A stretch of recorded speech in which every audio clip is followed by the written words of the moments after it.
այդ փաստերին։ Երրորդ հանգամանքը, որ ցանկանում եմ նշել, կառավարիչ նշանակված սուբյեկտի հայտարարություններն են, որտեղ ձեզ բազմաթիվ անգամ ասել եմ, կան շատ անհամապատասխանություններ։ Վերջի անհամապատասխանությունը Մասիս ցանցում արևային էներգիայի ուրեմն այդ ծախսը չգրանցելն էր, այսինքն մարդկանցից իբրև թե գողանալ, այդտեղ կա երկու խնդիր, իրենք հաշվարկը սխալն արագեցել են 800 քանի հազար կիլովատ, բայց ընդամենը եղել է 120, իրենց նամակում նշել էին, որ մենք էլ չենք կարող պարզել դա եղել է մեր օրոք, թե իրենց օրոք, ես համոզված եմ, որ դա եղել է իրենց օրոք 90-90 ավել տոկոսով այդ ամբողջից։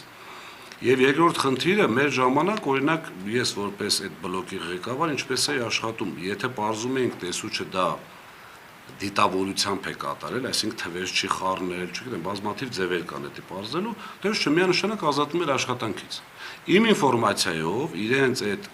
այսպես աղմկահարույց բացահայտման դեպքում ոչ մեկ չի ազատվել։ Այնտեղ ցանցի պետ են ազատել, եթե չեմ սխալվում, եւ տեղակալ, այսինքն այն մարդիկ, որոնք անմիջապես կապ չեն ունեցել, անմիջապես գրողը տեսուչն է, բացարձակ չեն ազատել։ Ինձ որպես իրավաբան հիմք է տալիս դա ենթադրելու, որ իրենց ասածով է դա եղել, որի արդյունքում չեն կարող ազատել այդ իրենց ասած հանցագավոր սխեման իրագործած անձանց։ Նպատակը մեզ կեղտոտել է։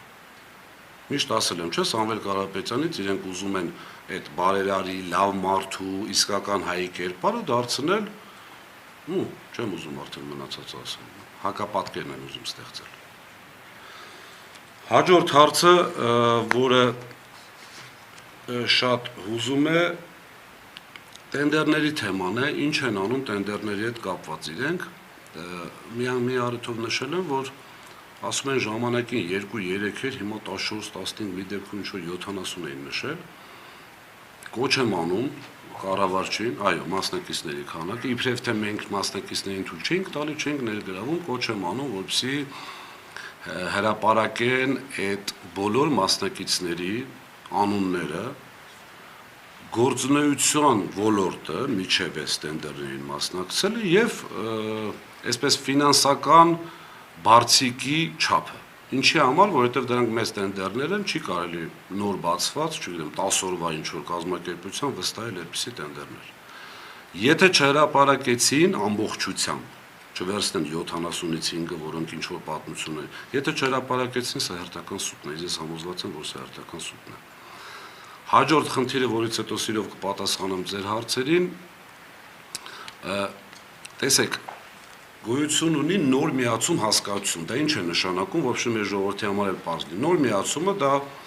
անձը, իրավաբանական անձը գալիս են, պատվեր են բացում եւ հոսանք քաշում։ Ժամանակին ներդրումային ծրագրի մեջ դրվել է ընդամենը $77 միլիոն, 16-24 ներդրումային ծրագրի մեջ։ Փաստացի կատարվել է $254 միլիոն։ Այսինքն, եթե հանձնաժողովի ստիպելով մենք չշեղվեինք մեր ներդրումային ծրագրից, то есть մի հոդվածից վերցրել դրել ենք նոր միացման հոդվածի վրա։ Վերցրել ենք շահագործումից։ Շահագործում դա նշանակում է նոր մալուխներ, նոր հենասյուներ, այսինքն ավելի բարելավել։ Այլ պարագայում, եթե իրենք չասեին այսպես արեք, վերցրեք ստեղից դրեք ստեղ, բնականաբար սակագնի թանկացման հարցեր լինել։ Մենք բազմաթիվ անգամ ասել ենք ազատականացրեք շուկան այս մասով։ Օրինակ հիմա գազը ոնց է գնում, ստանում եք տեխնիկական պայման, ձեր ուժերով գնում եք ինչ-որ կազմակերպության, խնդրում եք, գումարը տալիս եք, անում են։ Մեր պարագայում պատկերացրեք բազմաբնակարան շենք, բազմաբնակարան շենքի կառուցապատողը, սեփականատերը գալի վճարում է գումար, որի ընդամենը 20%-ն է անում ամբողջ այդ կատարվող աշխատանքի, այսինքն 80%-ը դրվել է հեծի կողմից եւ դրվել է այն հոդվածից, որը պետք է ծառայեր ավելի կատարելագործման, նորացման մեր ընդհանուր ցանցի։ Ես այդ ձայնագրության մեջ երբ որ նշում եմ, որ ինչի՞ չեք դրա մասին հայտարարում, որ դուք եք մեզ ստիպել այդպես անել։